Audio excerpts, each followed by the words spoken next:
YCP హయాంలో జరిగిన అవినీతిపై ఏపీ కూటమి సర్కార్ ఫోకస్ చేసింది. వైసీపీ 5 ఏళ్ల పాలనలో జరిగిన విధ్వంసాలు, అవినీతి, అక్రమాలపై నజర్ చేసింది. ఇప్పటికే పలు కుంభకోణాలపై అధికారులు దర్యాప్తు కొనసాగుతుంది.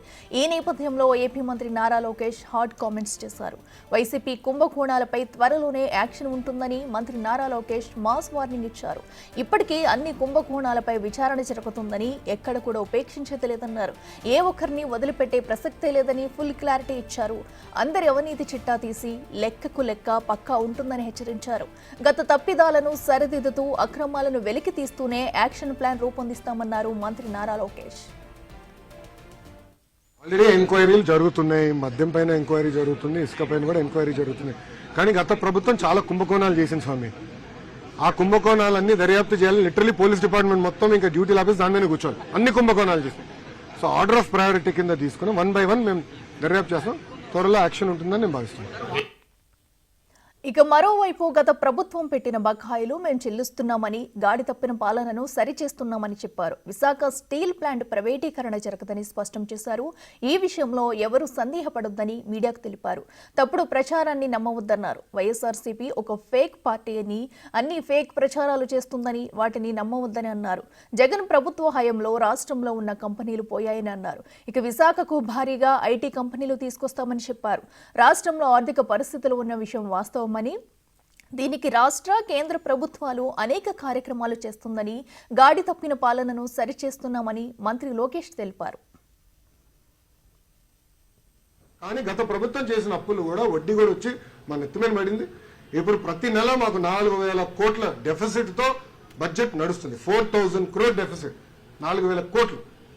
ఈరోజు జీతాలకి చెల్లించడానికి చాలా ఇబ్బంది పడుతుంది ప్రభుత్వం. కానీ కేంద్ర ప్రభుత్వ సహకారంతో లిటరలీ నేను నెట్టుకుని వస్తున్నాను. ఇంకా టైం పడుతుంది. విధ్వంసం మామూలుగా చేయలేదు. నేను వెళ్ళి ఒక కంపెనీని కలిస్తే వాళ్ళు ఒకటే అడుగుతున్నారు, మీరు హామీ ఇస్తారా మళ్ళీ జగన్మోహన్ రెడ్డి ముఖ్యమంత్రి అవడానికి? నన్ను అడిగారు. అదేంటి ఇట్లా అంటే గతంలో మేము ఇబ్బంది పడ్డాం కదా. గతంలో ఇట్లనే రెన్యూబుల్ ఎనర్జీ పీపీఎల్ క్యాన్సిల్ చేశారు, లూలు తరిమేశాడు, ఇట్లా అనేక కంపెనీలు తరిమేశారు. కియా మోటార్స్ కూడా బాగా ఇబ్బంది పెట్టారు. సో మీరు మాకు గ్యారంటీ ఇస్తారా జగన్మోహన్ రెడ్డి అనే వ్యక్తి ఆ పార్టీ అధికారంలోకి రాదు, అప్పుడు మేము వచ్చి పెట్టుబడి పెడతామని చెప్తున్నారు. లిటరలీ బాండ్ పేపర్ మీద నన్ను సంతకం పెట్టమంటున్నారు. అంత విధ్వంసం జరిగిందండి. రాష్ట్రం దారి తప్పింది. ఇప్పుడు దారి తప్పిన రాష్ట్రాన్ని సరైన దారిలో పెట్టాల్సిన బాధ్యత మా ప్రభుత్వం పైన కలిసికట్టుగా మేము చేస్తున్నాం. ఇదే అంశానికి సంబంధించి మరింత సమాచారం మా ప్రతినిధి శివ లైవ్ లో అందిస్తారు. శివ, చెప్పండి. మనం చూస్తున్నాం మంత్రి నారా లోకేష్ అయితే కూడా గత ప్రభుత్వ హయాంలో జరిగిన అవినీతి అక్రమాలన్నీ కూడా బయటికి తీస్తున్నాము, ఏ ఒక్కరిని కూడా వదిలిపెట్టమంటూ కూడా ఒక వార్నింగ్ అయితే ఇచ్చారు. అంటే ఇప్పుడు ప్రజెంట్ ఏ అవినీతి అనేది దేని మీద ఫోకస్ చేయబోతున్నారు, ఎలాంటి చర్యలు తీసుకోబోతున్నారు, ఏ ఆలోచనలో అసలు కూటమి ప్రభుత్వం ఉంది, డీటెయిల్స్ ఏంటి? గత ప్రభుత్వం చేసిన అనేక తప్పిదాలు, అనేక అక్రమాలు, అనేక భూమాఫియాలు, కబ్జాలు, వీటన్నిటికి సంబంధించి సమగ్రమైన విచారణకి కూటమి ప్రభుత్వం సిద్ధమవుతుంది. ఇప్పటికీ కొన్ని విచారణలు ప్రారంభమయ్యాయి అనేది మంత్రి లోకేష్ చెప్పిన మాట. ఇక మనం ప్రధానంగా కొన్ని అంశాలు చూసుకుంటే, ఏదైతే ల్యాండ్ కబ్జాలకు సంబంధించి రాష్ట్ర వ్యాప్తంగా కూడా గతంలో జరిగిన వాటన్నిటికి సంబంధించి విచారణ కొనసాగుతూ ఉంది.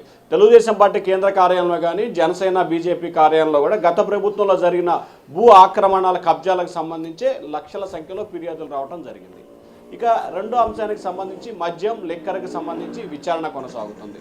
అలాగే మరొక వైపు గత ప్రభుత్వంలో కీలకంగా వ్యవహరించిన అనేక వాటికి సంబంధించి అటు జత్వాని కేసు విషయంలో కానీ, లేకపోతే ఇటు రేషన్ విషయంలో కానీ, ఇటు తెలుగుదేశం పార్టీ కేంద్ర కార్యాలయం చంద్రబాబు నివాసంపై దాడి కేసు కానీ, అలాగే మహిళలపై జరుగుతున్న దాడుల విషయంలో కానీ, గన్నవరం టీడీపీ కార్యాలయంపై జరిగిన దాడి విషయంలో కానీ, అంగళ్ళ ఏదైతే ఫైళ్ల దగ్ధం కేసు కానీ, ఇట్లా గత ప్రభుత్వ హయాంలో జరిగిన తప్పిదాలన్నిటిని కూడా ఒక్కొక్కటికి వెలికి తీస్తున్న పరిస్థితి కనిపిస్తుంది. దానిపై సమగ్రమైన విచారణ కూడా కొనసాగుతుంది. 1 కాదు 2 కాదు, కొన్ని కంపెనీలను తరలించడం, కొన్ని కంపెనీలను ఏపీకి వచ్చినా కానీ వాటిని వెలగొట్టే ప్రయత్నం చేయడం, వాటికి సహకరించకపోవడం, ఇబ్బందులు పాలు చేసిన పరిస్థితి కనిపించింది. అలాగే మనం చూసుకోవచ్చు, నిన్న మొన్న పల్నాడు జిల్లాలో టీడీపీ నేతలపై దాడికి పాల్పడిన దానికి సంబంధించి కూడా కీలకమైన వ్యక్తిని అరెస్ట్ చేసిన పరిస్థితి కనిపించింది. అలాగే నిన్న మొన్న బిగ్ టీవీ ప్రసారం చేసింది దాదాపుగా ఒక రిజిస్టార్ని అడ్డం పెట్టుకొని 700 కోట్ల రూపాయల భూములకు సంబంధించి అక్రమ రిజిస్ట్రేషన్ చేసుకున్నారు. సో వాటిపై కూడా విచారణ కొనసాగుతోంది. ఇట్లా ఒకటి కాదు రెండు కాదు అనేక అంశాలకు సంబంధించి గత ప్రభుత్వంలో జరిగిన ప్రతి తప్పిదాలపై కూడా ఒకదాని తర్వాత ఒకటి అంటే సీరియల్గా అంటే ఒకదాని మీదే విచారణ చేయటం కాకుండా కూడా ఇప్పటికే 8-9 అంశాలకు సంబంధించి సిఐడికి ఆదేశించడం 2-3 విషయాలకు సంబంధించి సిట్ ఆదేశించారు. మనం ప్రధానంగా చూసుకుంటే కాకినాడ పోర్టుకు సంబంధించి కానీ రేషన్ మాఫియా తిరుమల లడ్డు విషయానికి సంబంధించి వీటన్నిటి ఈ మూడింటి మీద కూడా సిట్టు దర్యాప్తు జరుగుతుంది.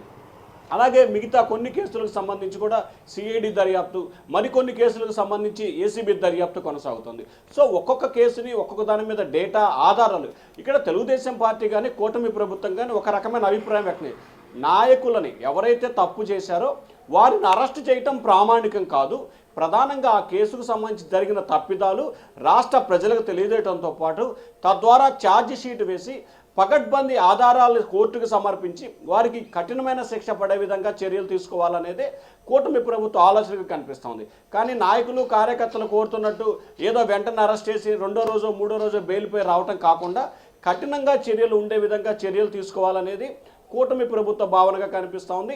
దానిలో భాగంగానే దాదాపుగా ఇప్పటి వరకు సిట్ అయితేమి, సిఐడి అయితేనేమి, ఏసీబీ అయితేనేమి ఇట్లా వీటన్నిటికి సంబంధించి 20 అంశాలకు సంబంధించి కూడా విచారణ కొనసాగుతూ ఉంది. మరికొన్ని వాటికి సంబంధించి కూడా ఎందుకంటే మొన్న సిఐడి మాజీ చీఫ్ సంజయ్కి సంబంధించి కూడా అగ్నిమాపక శాఖలో జరిగిన కుంభకోణాలు, విద్యాశాఖలో జరిగిన కుంభకోణాలకు సంబంధించి, నాగార్జున విశ్వవిద్యాలయం ఇట్లా అన్నిటికి సంబంధించి కూడా దాదాపుగా 20 వాటిపై కూడా సిబిఐ, సిఐడి అలాగే ఏసీబీ విచారణ కొనసాగుతూ ఉంది. 1-2 కేసులకు సంబంధించి ఈడీ కూడా ఎంట్రీ అయిన పరిస్థితి కనిపించింది. సో ప్రతి కేసు విషయంలో కూడా సమగ్రమైన విచారణ చేసి కఠినంగా శిక్ష పడే విధంగా చర్యలు తీసుకోవటమే కూటమి ప్రభుత్వ ధ్యేయం అని చెప్తున్నారు. ఒకవైపు అభివృద్ధి, మరొక వైపు పెట్టుబడులు, ఇంకొక వైపు పరిశ్రమలు, ఇంకొక వైపు కక్షపూరితంగా కాకుండా చేసిన తప్పిదాలపై సమగ్రమైన విచారణ చేసి చర్యలు తీసుకోవాలనేది కూటమి లక్ష్యంగా కనిపిస్తూ ఉందని చెప్పి నిన్న లోకేష్ చెప్పిన దాన్ని బట్టి మనం చూసుకోవచ్చు. Akhila. Right Shiva, thank you.